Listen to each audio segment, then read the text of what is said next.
The 48 Laws of Power is a multi-million copy New York Times bestseller that was written by Robert Greene, who also authored several other popular books. By far, his most popular one is The 48 Laws of Power. It's a book that's recommended by nearly everybody in the business and entrepreneurship fields. Today, I'm going to share the top 10 laws from the 48 Laws of Power that are most important for young professionals to follow. So let's get into it. What's up everybody, this is Brandon Hill and welcome back to my channel where we share content to help young professionals develop personally, professionally, and financially. So a focus of the 48 Laws of Power is that power is a social game. To learn and master the game, it's essential that you develop the ability to study and understand people. The 48 Laws have a Machiavellian theme to them, characterized by words such as cunning, sneaky, scheming, and cutthroat. This doesn't mean that you have to embody these traits, but the game of power requires a shift of perspective and a different way of looking at the world. I'm here to share 10 laws that you should follow as someone at the start of their career. Let's dive into the list. Number 1 on my list is Law 11, which is learn to keep people dependent on you. To maintain your independence, you must always be needed and wanted. The more you are relied on, the more freedom you have. Never teach them enough so they can do without you. So this law is extremely important if you never want to have to worry about job security. You need to find a way to keep your boss, your team, and your company dependent on you. By doing so, they can't afford to fire you or to let you leave the company for another company. You'll be the go-to person for certain things and your face and name will be known. The company will give you raises and keep you around if you could provide specific value that only you could provide. So how do you keep people dependent on you? Find ways to do things that only you can do. Maybe your advantage is that you work really fast and you turn things in on time without fail. Or maybe your advantage is that you know how to automate any task. Find something that you could do that can't easily be taught to somebody else. If someone else could easily learn it, then they could replace you. Now on to number 2, which is Law 5. So much depends on reputation. Guard it with your life. Reputation is the cornerstone of power. The reputation alone, you can intimidate and win. Once it slips, however, you are vulnerable and will be attacked on all sides. So as a young professional, you are new to the workplace and building your reputation from scratch. You start off with a clean slate and you have the opportunity to build your reputation as someone that is put together, reliable, diligent, etc. But one slip up could ruin your reputation. One night out drinking a little too much with your colleagues could lead to you making a fool of yourself. Or showing up late and unprepared to an important meeting could change someone's perception about you. Think about what you want to be known for and do everything you can to embody that and to protect that image. Number 3, Law 34. Be royal in your own fashion. Act like a king to be treated like one. The way you carry yourself will often determine how you are treated. In the long run, appearing vulgar or common will make people disrespect you. By acting regally and confident of your powers, you make yourself seem destined to wear a crown. When you are a young buck in the company, it's easy to feel inexperienced and less educated than those around you. Imposter syndrome sets in, and that results in you being a quiet, submissive person who appears to lack confidence. This rule states that you should act like a king if you want to be treated like one. I'd translate this to your situation as act like a seasoned professional if you want to be treated like a seasoned professional. If you carry yourself with confidence and conviction, the people that you work with are going to respect you and they're going to treat you as one of their own. Act and perform like you deserve a seat at the table and you will get one. Number 4, Law 1. Never outshine the master. Always make those above you feel comfortably superior. In your desire to please and impress them, do not go too far in displaying your talents, or you might accomplish the opposite. Inspire fear and insecurity. This law is extremely important if you're the new person in the company. Your masters in this sense are your colleagues above you in the corporate hierarchy. This could include your boss, their bosses, and any of your mentors. They likely know a lot more than you and could do a lot more than you, but there will be certain things that you are more skilled in. Maybe you are faster at using Excel or PowerPoint because you're tech savvy. It's important to never show off to impress others, because you may stir up resentment and jealousy.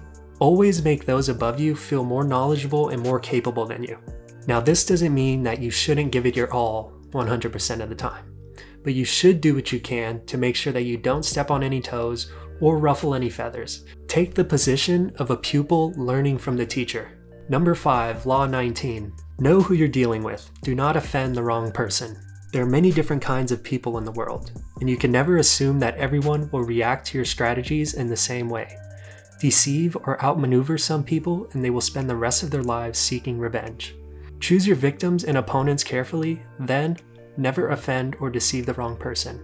Now that paragraph was pretty Machiavellian and you don't need to follow it exactly, but basically I bring this tip up because as you navigate your career, you need to be aware of who everyone is. The workplace is filled with people of all ages and appearances. You can't judge a book by its cover, because doing so could result in a costly mistake. You want to be sure that you treat everybody with respect, no matter if they're the secretary or the CEO. Many times you'll meet people and you'll be stunned after learning about their background and their accolades, and you don't want to offend these people or get on their bad side. So be observant and know who you're dealing with. Number 6, Law 13. When asking for help, appeal to people's self-interest, never to their mercy or gratitude. If you need to turn to an ally for help, do not bother to remind him of your past assistance or good deeds. He will find a way to ignore you. Instead, uncover something in your request or in your alliance with him that will benefit him. You're going to be asking for a lot of help and a lot of favors. You might ask someone on your team for help with a task, or you might hit up an old acquaintance to help set you up with an interview with another company. Whatever it may be, you need to appeal to people's self-interests. When you make a request, put yourself in their shoes and ask, what's in it for me? You need to be able to answer that with something worthwhile. Why should they help you? You'd like to think that people would be willing to help you just for the sake of doing so, and there are people like that out there, but most of them will want something in return. Number 7, Law 10. Infection. Avoid the unhappy and unlucky. You could die from someone else's misery. Emotional states are as infectious as diseases. The unfortunate sometimes draw misfortune on themselves. They will also draw it on you. Associate with the happy and fortunate instead. The start of your career is going to be filled with turbulence. You are finding yourself identifying what you like and don't like, as well as dealing with other stresses that may be caused from finances, friendships, relationships, family problems. The last thing you want to do is surround yourself with negatively infectious people. These could be the unhappy and unlucky people as the book states, or these could be people that are lazy, unhealthy, and don't have much going for them. You need to surround yourself with the highest quality of people. Your friends, mentors, and inner circle should consist of people that help motivate you, help you change for the better, and provide fun times and laughter. Number 8, Law 46. Never appear too perfect. Appearing better than others is always dangerous, but most dangerous of all is to appear to have no faults or weaknesses. Envy creates silent enemies. The excerpt from the book states that envy creates silent enemies, and this is something that you should take away from it. No one likes the Mr. or Mrs. Perfect. Everyone in the workplace is just trying to do their job and feel appreciated. No one wants to feel lesser, and someone that appears to be perfect could rub people the wrong way. Get your job done and work diligently, but be conscious of how you are being perceived by others. Do what you can to deflect envy, as the book says. Open up and show that you are human and approachable. If you're the Mr. or Mrs. Perfect, you aren't going to make many friends. Number 9, Law 48. Assume formlessness. By taking a shape, by having a visible plan, you open yourself to attack. Instead of taking a form for your enemy to grasp, keep yourself adaptable and on the move. The best way to protect yourself is to be as fluid and formless as water. An essential skill for young professionals is to have the ability to adapt at any moment. And that's how you could apply this law that says to assume formlessness. Learn how to learn and become quickly proficient at things. If your boss asks anything of you, you should be able to pick it up quickly and get the thing done. And doing so will show your versatility and reliability. Someone with this skill could quickly rise through the ranks because management knows that they could do anything that they ask of them. Alright, the final one, number 10, Law 25. Recreate yourself. Do not accept the roles that society foists on you. Recreate yourself by forging a new identity. Be the master of your own image rather than letting others define it for you. What better opportunity is there to recreate yourself than the start of your career? Maybe you got through college lollygagging and had the reputation of someone that didn't have their stuff together. The start of your career gives you a chance to recreate yourself into what you want to be. Start off strong, follow through, and prove to yourself that you are the person that you envision yourself to be. Alright, that's the top 10 list. The 48 Laws of Power is a book that's filled with critical insight. And today we shared 10 out of the 48 laws because these ones are most important to young professionals in my opinion. But I highly encourage you to read the rest of the book. I'll put a link to the book down in the description, and I'll also link to my book review that I wrote on this on my blog, booksforbusiness.com. I'll see you on the next video.